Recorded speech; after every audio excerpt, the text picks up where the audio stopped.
It began with laughter, quick snapshots, and a MySpace friendship that looked perfect on the surface, but beneath the smiling photos, something vicious was growing. In early 2005, before Instagram filters and TikTok trends, MySpace was the empire of teenage identity. It was the place where popularity lived and died.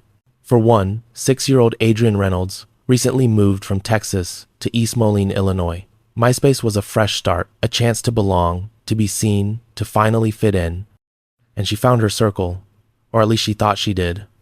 Her new friends, Sarah Kolb and Corey Gregory, looked like the kind of inseparable duo everyone else envied. Sarah, sharp magnetic, feared. Corey, quiet obedient, orbiting her every move. When Adrianne joined them, the trio looked picture perfect in hallways and online. But attention is a dangerous currency. Adrianne's humor and confidence drew eyes, compliments, popularity, and Sarah hated sharing the spotlight.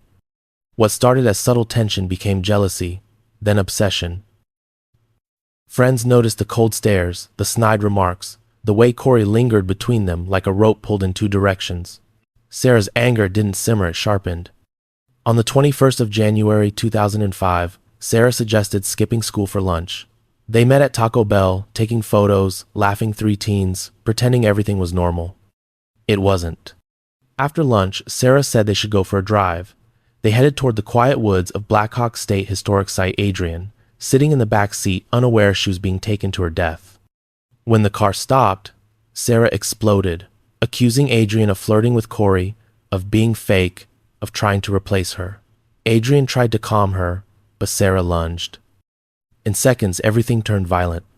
Corey would later confess that Sarah screamed at him to help, and he did.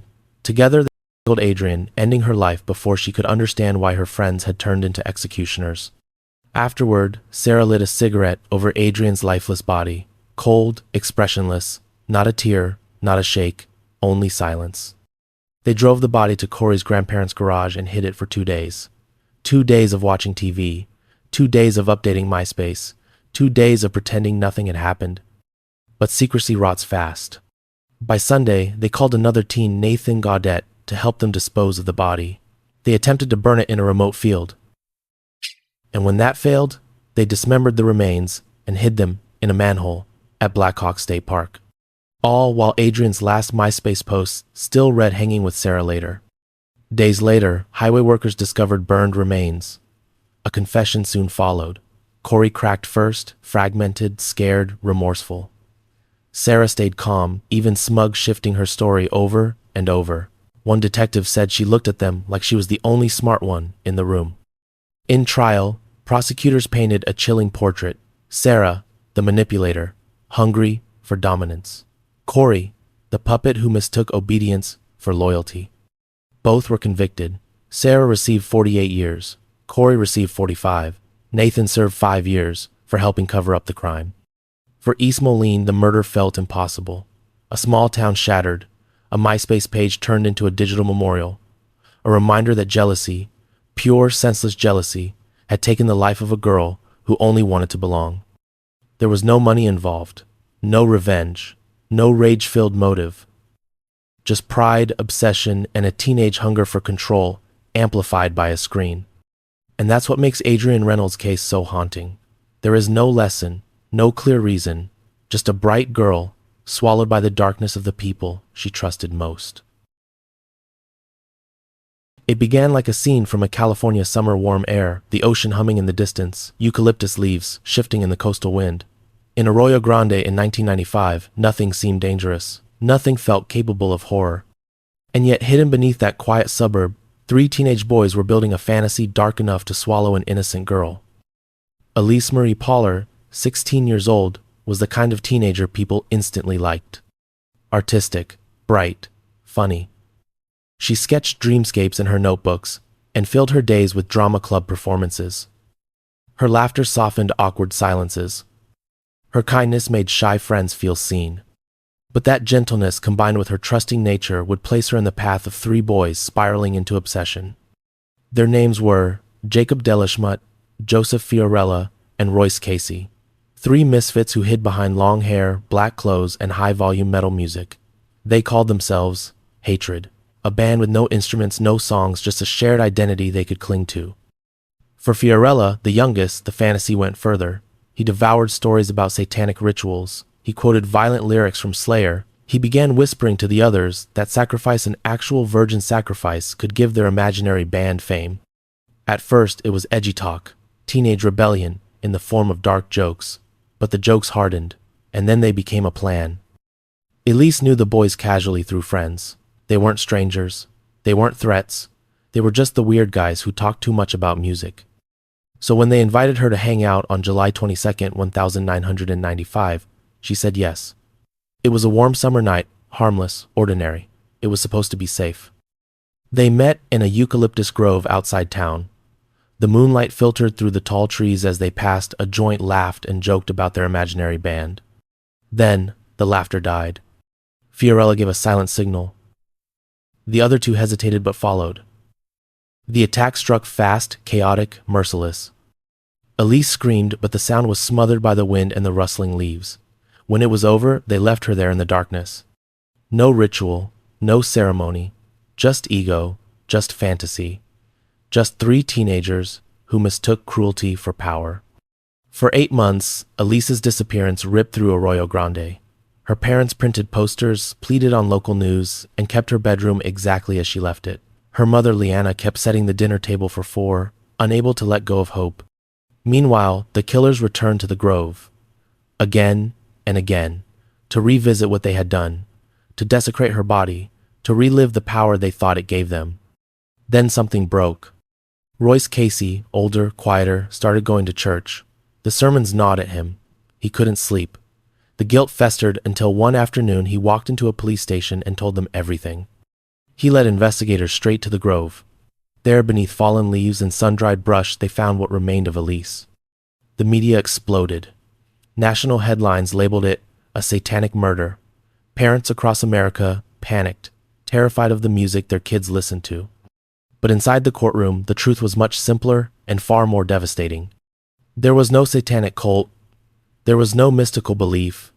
Just 3 boys chasing a fantasy they didn't understand until it became real. In 1997, all 3 pleaded guilty to first-degree murder. Each received 25 years to life. But the case didn't end there. In 2000, Elise's family sued the band Slayer, arguing their lyrics had influenced the killers. The case made global news, sparking debates about art responsibility and morality. Ultimately, courts ruled that music could not be blamed. The responsibility belonged solely to the boys who acted. Years passed. Arroyo Grande tried to move on.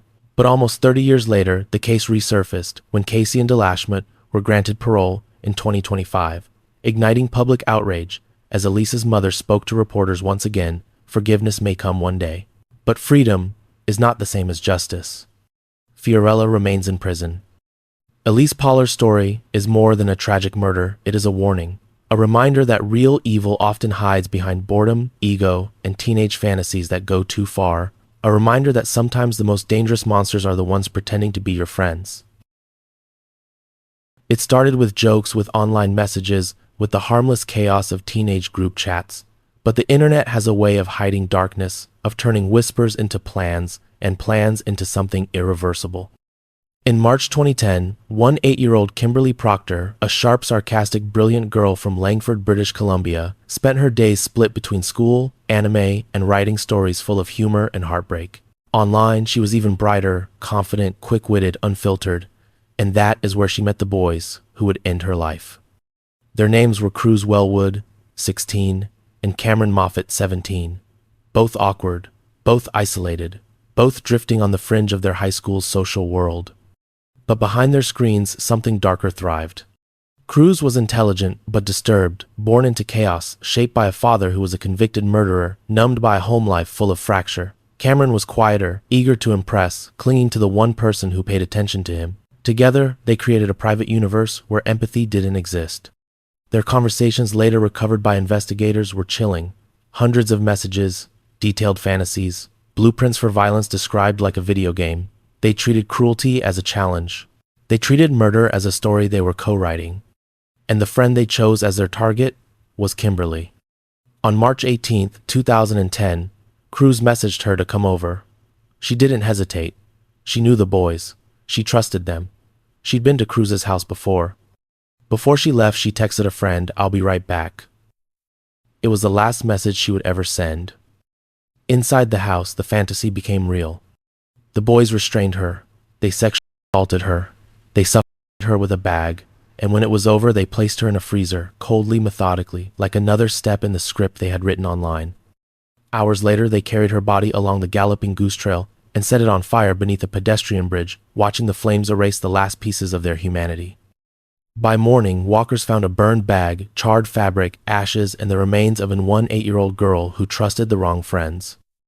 Langford, a quiet, safe, suburban city, fell into collective grief. Police traced Kimberly's last digital footsteps. Every clue pointed directly to Cruz and Cameron.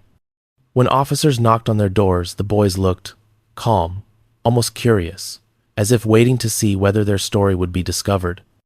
Investigators searched Cruz's computer and uncovered everything. Chat logs, violent fantasies, step-by-step murder plans saved as files. One of them titled, "The Plan." It ended with the words, "We have to make it perfect." Faced with overwhelming evidence, both boys confessed. But their confessions were hollow, emotionless lists of actions spoken without guilt or hesitation. In court, their messages were read aloud.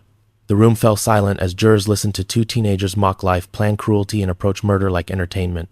There was no motive, no feud, no anger. They killed Kimberly for the experience. Psychologists later called it sadism, born from boredom. The judge called it evil for entertainment. In 2011, they were sentenced to life in prison with a minimum of 10 years before parole, the harshest penalty allowed under Canada's youth laws. But for Kimberly's family, no sentence was enough. Her father, Fred Proctor, stood outside the courthouse and said, "They took everything from her, and they did it because they could." He refused to speak their names afterwards, saying they didn't deserve to be remembered. The case became a landmark in digital criminology, Canada's first fully documented online to offline murder. Every message, every plan, every detail preserved on a hard drive. Even now, decades later, the case is studied as a blueprint for how teenage isolation and digital fantasy can mix into something catastrophic. As of 2025, both Cruz Wellwood and Cameron Moffat remain in prison. Both have applied for parole. Both have been denied, citing lack of remorse. Because Kimberly Proctor's story isn't just a murder, it's a warning, a reminder that behind screens, some teenagers build worlds without empathy, and sometimes those worlds break into reality. It is one of the most haunting friendship murders in American history, not because of its brutality, but because of the betrayal at its core. A killing committed not by strangers, but by the two girls Missy trusted most. In 1985, Michelle "Missy" Avila, 17, was the kind of girl whose presence filled a room without trying. Bubbly, kind, magnetic, she loved fashion, dancing, and spending time with her close-knit circle in Arleta, California. But the brighter someone shines, the darker the shadows they cast. And in those shadows, jealousy was quietly growing. Missy's closest friends since childhood were Karen Severson and Laura Doyle. Sleepovers, shared secrets, photos. They were inseparable, at least from the outside. But by high school, everything changed. Missy began dating. She made new friends. She drifted away from Karen and Laura. Rumors began to spread, ugly whispers accusing Missy of flirting with other girls' boyfriends. No one knew who started them, but everyone knew who benefited from them. Karen and Laura felt abandoned, ignored, replaced, and their jealousy hardened into something far more dangerous. On October 1st, 1985, Laura invited Missy out. She said Karen wanted to clear the air to talk through the tension. Missy, ever hopeful, ever forgiving, agreed. She told her mother she'd be home by dinner. She never came back. The three girls drove into the mountains near Big Tujunga Canyon, a quiet wooded area far from home. At first, it was awkward conversation, the kind of uneasy chatter of friends pretending to fix something already broken. Then the accusations began. Karen said Missy had stolen her boyfriend. Laura joined in. Missy denied everything, confused and hurt. But this wasn't a conversation. It was a trap. The girls lunged at Missy, dragging her toward a shallow creek bed. They shoved her into the water, assaulted her, and held her down until she stopped fighting. When she lay still, they placed a heavy log over her body and walked away. Back home, Missy's family panicked. They called friends, they called police, they searched the entire neighborhood. 3 days later, hikers found her body in the canyon. Shock swept through the community, not just because Missy had been murdered, but because the killer seemed invisible. No forced entry, no robbery, no clear suspects. And yet Karen and Laura were everywhere. They attended the funeral.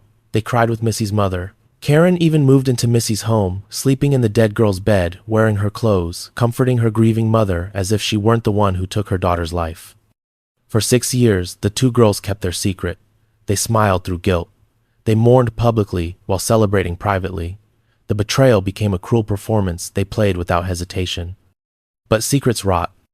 In 1991, after a fight within their friend group, someone came forward, someone who had heard both Karen and Laura brag about the murder.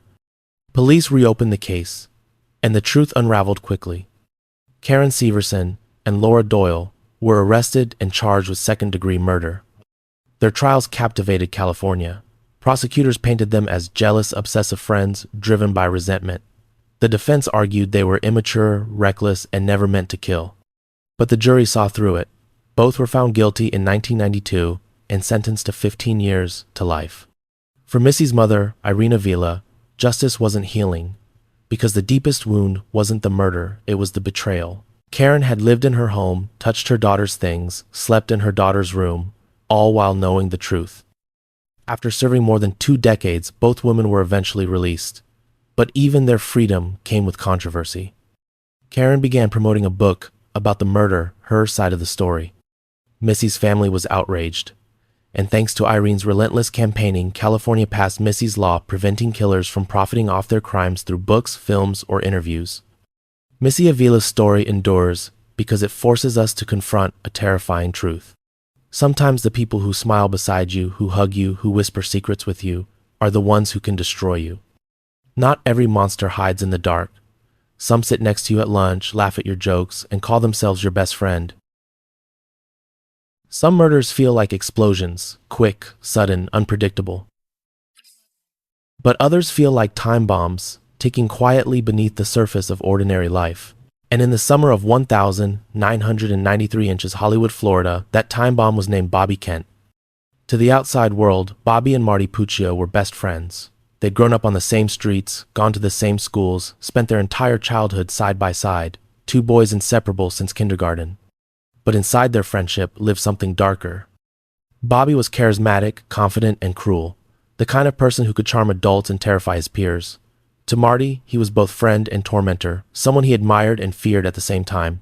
He belittled Marty, humiliated him, threatened him, even physically attacked him in public. And Marty stayed. Whether out of fear, dependency, or years of conditioning, he never walked away. Everything began to change when Marty started dating Lisa Connolly, a sharp, independent 19-year-old who saw straight through Bobby's dominance. She hated how he controlled Marty, hated how he inserted himself into their relationship, hated how everyone seemed afraid of him. She wasn't wrong. As Lisa watched Bobby torment Marty repeatedly, frustration turned into anger, anger turned into hatred, and hatred soon found company. A small circle of teens, Lisa's cousin Derek Zverko, their friend Allie Willis, Heather Swallers, Donald Semenek, and a wannabe tough local named Derek Kaufman began trading stories about Bobby. Stories of his temper, his threats, his cruelty. At first, it was venting. Then, it was fantasizing. And then, with terrifying speed, it became planning. By July 1993, the group had convinced themselves of one thing. Bobby had to go. On the 14th of July, 1993, they lured Bobby out for a night near a remote canal in Weston. They told him it was just a hangout, just friends meeting up, just another night. Bobby trusted them. He laughed, he joked. He had no idea every person there had already accepted his fate. When the moment came, Donald Semenek attacked first, plunging into Bobby. Marty joined in, stabbing his childhood friend again and again. Others struck him with a bat, others held him down. It was a frenzy born from years of resentment, fear, and manipulation exploding all at once. By the time it ended, Bobby Kent, once the self-proclaimed king of their world, lay dying in the mud of a Florida canal. The group fled into the darkness, believing the nightmare was over. But guilt doesn't disappear, neither do secrets. Within days, one teen cracked and confessed to her mother. Police pieced together the truth with stunning speed. This wasn't a spontaneous fight. It was an orchestrated ambush, a murder planned by 7 teenagers, each playing a part. The case seized national attention. Reporters called it the Bobby Kent slaying. It shattered the illusion of safe middle-class adolescence and exposed the raw truth of teenage violence. Each teen faced justice. Marty Puccio, convicted of first-degree murder, originally sentenced to death, later reduced to life in prison. Lisa Connolly, convicted as an accessory, sentenced to 22 years. Derek Kaufman, life in prison. The others received various sentences for their roles in the conspiracy. In court, the defense tried to argue it was self-defense, that Bobby's years of abuse left them feeling trapped. But the jury saw the reality. This was not justice, this was not defense, this was murder. For Bobby's family, the years that followed were filled with grief and anger. They acknowledged Bobby's flaws, his temper, his cruelty, but his father said quietly, "No one deserves what they did to him."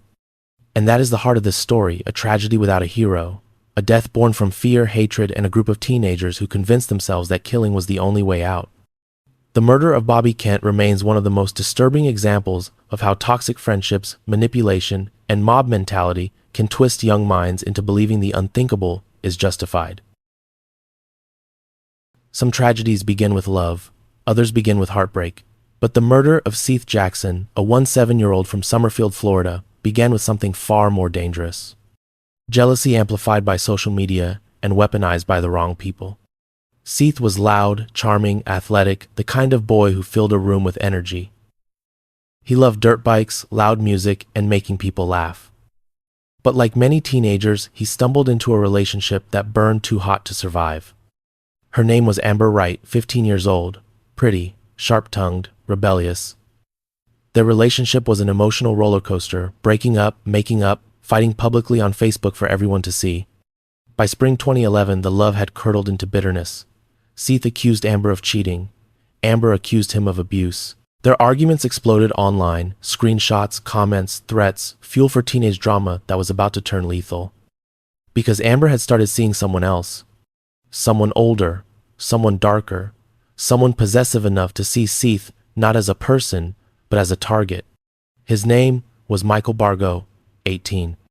Bargo hated Seth with a fury that burned hotter each day. He saw him as competition, humiliation, an obstacle to eliminate. He told friends Seth needs to die. Most people brushed it off. He wasn't joking. Soon a group formed around Bargo Amber Wright, Amber's friend Charlie Ely, Seth's former friend Kyle Hooper, and Justin Soto. 6 teenagers drifting through boredom, anger, and bad decisions, slowly convincing themselves that killing Seth was justified. Then came the plan. A trap, a message, a promise. On the 17th of April, 2011, Amber messaged Seth on Facebook, pretending she wanted peace, pretending she wanted closure, pretending she just wanted to talk. Her words were gentle, apologetic, convincing. Seth believed her. He told a friend he was going to see Amber that night. It was the last time he was seen alive. Amber and Charlie waited for him at Charlie's house, a small property at the edge of Summerfield. Inside were Bargo, Hooper, and Soto hiding in the shadows, rehearsing their roles, a loaded gun close by. When Seth walked through the door, the ambush began instantly. Shouting out, chaos erupted, Bargo again and again. Seth tried to run, stumbling, bleeding, terrified. But there was nowhere to go, nowhere to hide. They beat him, dragged him again. Minutes later, the boy who once lit up every room lay lifeless on the floor. But the horror did not end there. They stuffed his body into a sleeping bag, carried it to the backyard fire pit, and set it on fire. When morning came, they sifted through the ashes, placing what remained of Seth into paint buckets, driving to a nearby limestone quarry, and dumping the evidence into the deep water. Hours later, they went out for food, as if nothing had happened. But digital footprints don't burn. Text messages between Amber, Bargo, and others exposed every detail of the plan. One message from Amber read, "We're going to fix this tonight." Another from Bargo, "Bring him here." Police stormed the house. Inside, they found bullet holes, blood evidence, charred remains. The group was arrested within days. In court, the truth chilled everyone who heard it. This wasn't a crime of passion. This wasn't spontaneous. It was a coordinated execution planned by teenagers. Michael Bargo was painted as the ringleader, dominant, obsessed, and vengeful. He showed no remorse. He was convicted of first-degree murder and sent to death row, the youngest person in Florida to receive the sentence at that time. The others received life sentences. Amber Wright life without parole, later reduced to 25 to life due to her age. Kyle Hooper life. Justin Soto life. Charlie Ely, her conviction was overturned. She later pled to a lesser charge and was released in 2021. For Seth's family, none of it felt like justice, his father said. They smiled at my son one week and killed him the next. Seth Jackson's murder became a chilling reminder of how teenage jealousy, digital drama, and group mentality can fuse into something monstrous. A reminder that social media feuds don't always stay online. Sometimes they turn into real-world nightmares. Some murders are committed in silence. Others are committed in anger. But the murder of Cassie Jo Stoddart was committed like a performance planned, rehearsed, documented. A real-life horror movie created by two teenagers who wanted to become villains. In September 2006, 16-year-old Cassie Jo, responsible and soft-spoken, agreed to house sit for her aunt and uncle in Pocatello, Idaho. She was the kind of girl parents trusted, smart, artistic, grounded. A quiet weekend alone in a comfortable home seemed perfectly safe. She didn't know she was being watched long before she arrived. That evening, Cassie invited her boyfriend Matt Beckham over. The two watched TV, fed the pets, and relaxed in the quiet house. Later, two classmates Brian Draper and Tori Adamczyk stopped by, saying they wanted to watch a movie. They seemed harmless. Quiet boys, a little strange, but friendly enough. Cassie had no idea they had spent weeks filming themselves planning her murder, and that even as they sat on her couch, they were studying the house, the basement, the lights, the exits. Eventually, they said they had to leave. Cassie and Matt said goodbye at the door. But Brian and Tori didn't go home.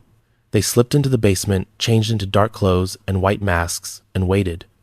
The house above them was quiet, except for Cassie's footsteps. She thought she was alone. She thought the night was normal. Then the lights went out. Cassie and Matt checked the fuses uneasy, but unaware that two masked figures were lurking just below them. When the lights flickered back on, Matt's mom called, ordering him home. Cassie insisted she'd be fine. It was the last decision she ever made. Minutes after Matt left, the boys cut the power again. This time the house went silent and stayed that way. Cassie called out. She thought maybe Matt had returned, but instead, she heard footsteps. Two masked figures rushed at her from the shadows. The attack lasted only minutes. When it was over, Cassie lay on the living room floor, her body still, the house echoing with the quiet horror of what had just happened. The next day, her relatives returned home and walked into a nightmare. There was no sign of forced entry, no robbery, just a brutal murder with no apparent motive. Detectives began questioning everyone close to Cassie. Matt told them about Brian and Tori's visit. Both boys were brought in. At first they lied, calm voices, carefully rehearsed stories, but investigators found something in Tori's car. Videotapes, dozens of them, a diary of murder planning. On those tapes were the boys casually discussing how they wanted to kill someone just to know what it felt like. Tori bragged they would make history. Brian looked into the camera and said, "We're going to kill Cassie." The footage was chilling. Two teenagers treating murder as a project, a game, a legacy. After they even filmed themselves again, laughing, boasting, describing the murder with pride. It became the most damning evidence of the case. In the courtroom, jurors listened to the boys narrate their intentions, their fantasies, and their steps. They weren't enraged. They weren't seeking revenge. They wanted fame. They wanted to recreate the movie Scream, but with a real victim. Cassie. Both boys were convicted of first-degree murder and sentenced to life in prison without parole. Their appeals, centered around their age, have all failed. Neither has shown genuine remorse. For Cassie's family, the grief is endless. Her mother said the boys treated her daughter's death like entertainment, like a performance. Over time, the case became known as the Scream murder. Not because the boys wore masks, not because they stalked their victim, but because they turned into a performance, a script they wrote themselves, a horror film they acted out in real life. In the end, Cassie's final weekend was supposed to be quiet, safe, ordinary. Instead, it became a reminder that the most terrifying monsters aren't always the ones on screen, but the ones who watch those movies and wonder what it would feel like to become the villain. Some victims are targeted for what they have. Rena Verk was targeted for what she wanted: acceptance, belonging, to fit in with the girls who pretended to be her friends. In 1997, 4-year-old Rena Verk lived in Victoria, British Columbia, the daughter of Indian immigrants and raised in a Jehovah's Witness household. She was bright, sensitive, curious, but different enough to be mocked at school, to be excluded, to feel the sting of loneliness every day. And like so many teenagers longing to escape the label of outsider, Rena gravitated toward the wrong people. A group of mostly teenage girls, some older, some already in trouble with school or the law. They skipped classes, smoked, talked tough. To Rena, they seemed exciting, confident, everything she wasn't allowed to be. But to them, Rena was a target, someone to tease, to manipulate, to use. At the center of this group was Kelly Ellard, 15, popular, fearless, and dangerously mean. Beside her was Warren Glowatsky, 16, quiet, easily influenced, caught between conscience and the pressure to belong. These two would become the final architects of Rena's fate. On the 14th of November, 1997, Rena was invited to hang out under the Craigflower Bridge, a known teen party hangout. It felt like her chance, a chance to finally be accepted. She did her makeup, borrowed perfume, left home smiling. But when she arrived, acceptance was the last thing waiting for her. Instead, the group confronted her with accusations, rumors, she had been gossiping about them. Insults flew, hair was yanked. Rena was pushed, dragged, beaten. Witnesses said it began like a school fight and ended like something far more vicious. Bruised and terrified, Rena eventually managed to stagger away, trying to walk home in the dark. But two shadows followed her: Kelly and Warren. According to Warren's testimony, Kelly shoved Rena toward the waterway and continued beating her, relentless and merciless. Warren claimed he tried to intervene, but didn't. Not enough. Not soon enough. When the silence finally settled, Rena lay face down in the cold water. They left her there. Her parents reported her missing that night. Police initially thought she'd run away, another teenager storming off after a fight. But whispers began spreading through the school, through the friend circles, through the community. And the truth surfaced literally. 8 days later, a body was found in the gorge waterway. It was Rena. Shock ripped through British Columbia, not because a teenager had been, but because 8 teenagers were involved.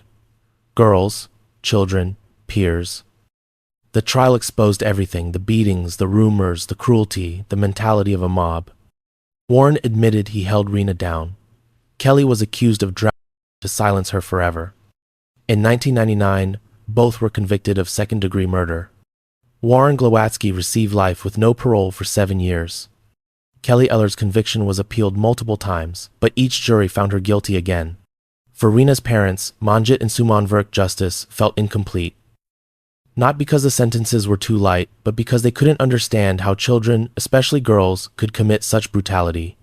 "We can't hate children," Manjit said, "but we can't understand them either." The case ignited a national conversation about bullying, not just emotional bullying, but violent bullying that can escalate into deadly pack behavior. Over the years, Warren Reform became a youth counselor and spoke publicly about guilt and accountability. Kelly Ellard, now known legally as Carrie Sim, repeatedly violated parole and showed little genuine remorse. In classrooms across Canada, Rena's story became a lesson, a warning, a mirror held up to society's belief that kids can't be cruel. Because Rena Verk's murder exposed a devastating truth. Sometimes the desire to belong becomes a weapon. Sometimes cruelty becomes a group activity. And sometimes the people you want most to accept you are the same ones who destroy you. Some crimes shock a community. Others shake an entire nation. But the murder of one 6-year-old Brianna Gay shook the world, not just because of its brutality, but because of who planned it. 2 teenagers, 2 supposed friends, 2 children who smiled in her face while plotting her death behind a screen. Brianna lived in Warrington, England. She was bright, outspoken, and adored by those who knew her. She loved fashion, music, social media, the colorful, expressive world she built on TikTok, where she shared humor, confidence, and pieces of her identity.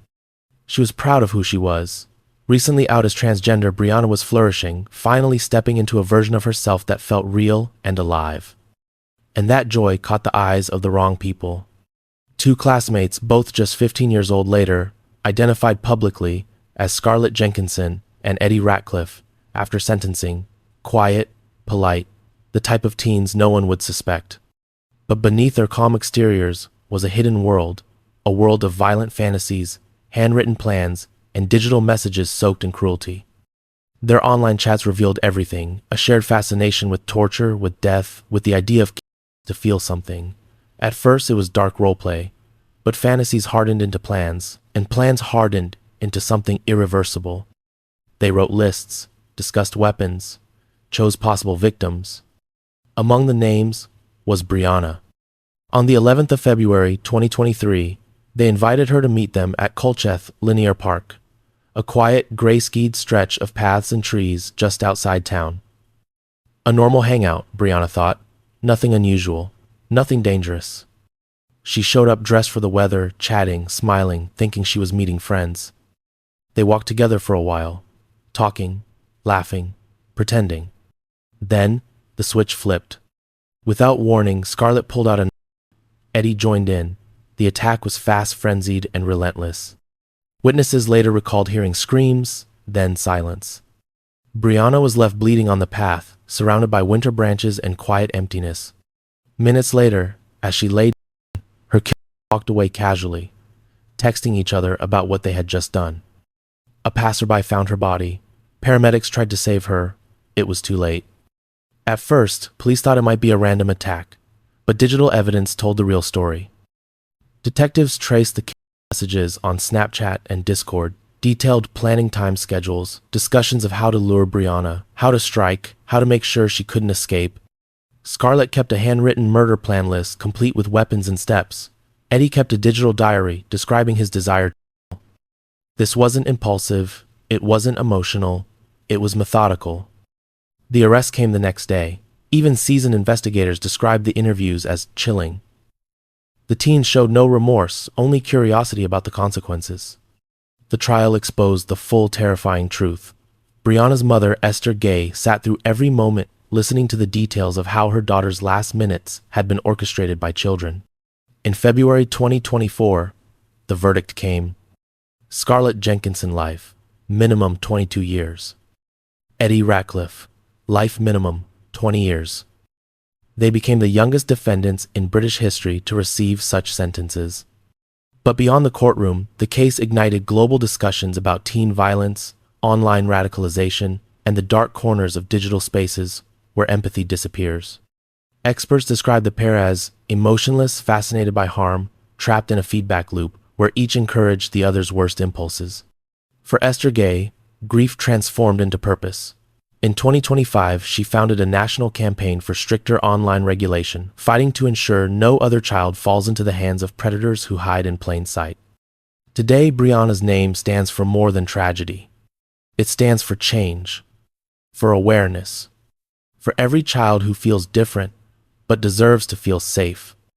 Because the most haunting part of Brianna Gay's story isn't just that she was murdered. It's that she was murdered by two peers who looked so normal and hid their darkness in messages no adult ever saw. Some murders are born from rage, others from jealousy. But the murder of one 6-year-old Skylar niece came from something far colder, an emptiness so chilling it still haunts everyone who hears her story. It began with what looked like a perfect friendship: Skylar, Sheila, Eddie, and Rachel Schoaf. 3 inseparable girls who laughed together, posed for photos, and seemed glued together by secrets and late-night whispers. But the truth hidden behind their smiles was much darker. Skylar was bright, ambitious, and full of dreams. She earned straight A's, worked part-time at Wendy's, and planned on becoming a lawyer. At home, she was the kind of daughter who argued with her parents, but always hugged them goodnight. Her life was stable, warm, grounded. But inside her tight-knit trio, she felt a growing tension. Sheila was charismatic but manipulative. Rachel was insecure and easily controlled. Skylar, caught between them, sensed something poisonous forming. In her diary, she wrote the sentence that would later haunt investigators: "They're not really my friends." On the night of July 5th, 2012, Skylar quietly pushed her window open, careful not to wake her parents. A surveillance camera captured her running toward a waiting car, Sheila's silver sedan. The girls told her they were going for a late-night drive, like old times. Skylar believed them. She climbed in, unaware she was stepping into a death trap built by the two people she trusted most. They drove, talking and laughing, pretending everything was normal. Then they headed toward rural Pennsylvania to a quiet wooded area they had visited before. Skylar thought they were there to smoke and talk, but Sheila and Rachel had knives hidden in their hoodies. When the moment came, they counted softly 1, 2, 3 and attacked. Skylar fought hard. She screamed, terrified and confused, begging to know why this was happening. Their answer was her throat, and a sentence so cold the world still recoils from it: "We just didn't like you anymore." They dragged her body into the brush and covered it with branches, leaving her to the darkness of the forest before driving home as if nothing had happened. The next morning, Skylar's parents found her room empty, her window open, the stool she used still beneath it. They called police, frantic. Investigators at first suspected she had run away, but nothing added up. Her phone, charger, money, and belongings were still in her room. Meanwhile, Sheila and Rachel created a performance of grief so convincing that it misled an entire community. They posted messages begging Skylar to come home. They hugged her mother during vigils. They cried on social media. Sheila even stood beside Skylar's parents at press conferences, pretending to be heartbroken while hiding the truth behind a mask colder than stone. Months passed. The case stalled. Then in December 2012, Rachel finally broke. Overwhelmed with guilt and fear, she collapsed during questioning and screamed, "We both did." She led police into the cold winter woods to the half-buried remains of Skylar Neese. The revelation devastated the nation. 2 honor students, 2 girls who looked like they belonged in a yearbook, had murdered their best friend with no motive other than boredom, resentment, and cruelty. Rachel pleaded guilty to second-degree murder and received a 30-year sentence with the possibility of parole after 10. Sheila went to trial showing no remorse. She was convicted of first-degree murder and sentenced to life in prison with parole eligibility after 15 years. In court, Skylar's father stared at Sheila as the verdict was read. He later said, "She looked at me like I was nothing, like she still didn't understand what she did." After Skylar's death, her parents refused to let her memory fade. Their fight for justice led to the passing of Skylar's Law in West Virginia, requiring immediate Amber Alerts for all missing children, even those initially labeled as runaways. It was the legacy Skylar deserved, a law built from love, grief, and a determination to ensure no child disappears without urgent action. The place where she died is quiet now. Locals say the wind moves through the trees softly at night, brushing against the riverbank like a memory. Standing there, it's impossible not to feel the weight of what happened. How a girl who wanted nothing more than friendship was betrayed in the cruelest way by the people she trusted most. Skylar Neese's story remains a terrifying reminder that monsters do not always hide in the dark. Sometimes they sit beside you, they laugh with you. They call themselves your best friend, while quietly planning your end. When you look back at these 10 stories, it's easy to see them as separate tragedies. 10 different victims, 10 different groups of teenagers, 10 different betrayals carried out in 10 different corners of the world. But when you place them side by side, a darker pattern emerges. A pattern that whispers something terrifying about human nature, about adolescence, and about the people we trust most. Adrianne, Elise, Kimberly, Missy, Bobby Seath, Cassie, Rena, Brianna, Skylar. 10 young lives, ending not in the hands of strangers, but in the hands of friends. People they laughed with. People they trusted. People they believed would protect them. Instead, those friendships became the doorway to their deaths. Some were because of jealousy, some because of obsession, some because of boredom or fantasy, some because cruelty spread like wildfire in a group, and some for no reason at all. Each case shows a different shape of darkness, but they all begin in the same place: a subtle shift, a look, a rumor, a grudge. A moment where resentment replaces love, where envy replaces affection, where violence replaces loyalty. The transition is quiet, almost invisible, until it isn't. And when that shift happens inside a friendship, the danger is far greater because it comes wrapped in trust, because the victim follows willingly, because betrayal cuts deeper when it comes from a hand once held tightly. These murders were not driven by monsters lurking in alleyways. They were driven by teenagers, kids, who should have been worrying about homework, weekend plans, or who they'd sit next to at lunch. Instead, they were planning ambushes, writing murder lists, watching their friends drown, filming confessions, dismembering bodies, burning evidence, and going out for fast food afterward as if nothing had happened. What does it mean when children can do this? What does it say when the greatest threat to a teenager's safety is not the world outside, but the friend sitting beside them? Perhaps the darkest truth is, this evil does not always announce itself. It does not always wear a mask. Sometimes it looks like a best friend asking you to hang out. Sometimes it sounds like a joke. Sometimes it smiles in photographs. Sometimes it hugs your parents and attends your funeral. Sometimes it rides in the same car, shares the same secrets, breathes the same air until the moment it decides you no longer matter. And that is why these stories stay with us. Not just because of the violence, but because of the closeness. Because each victim walked willingly into the hands of people they trusted. Because each killer learned how to hurt by learning how to love first. Because betrayal is always the sharpest knife. When we strip these cases down to their final brutal core, we are left with a message that is both simple and terrifying. The people closest to you can be the ones who destroy you. But the legacies of these victims, the laws passed, the families who fought back, the communities that refuse to forget, show us something else too, that even in the aftermath of cruelty, there can be meaning. That voices silenced too soon can still echo loud enough to change systems, protect others, and force the world to look inward. In the end, these 10 stories become more than tragedies. They become warnings, mirrors, lessons carved out of pain, reminders that friendship is powerful, powerful enough to heal, and powerful enough to kill. And as long as these stories are remembered, their victims are not gone. They remain here in every difficult conversation, in every new law, in every parent who watches a little closer, in every teenager who thinks twice about the people they trust. This is their legacy, and it is one we cannot afford to forget.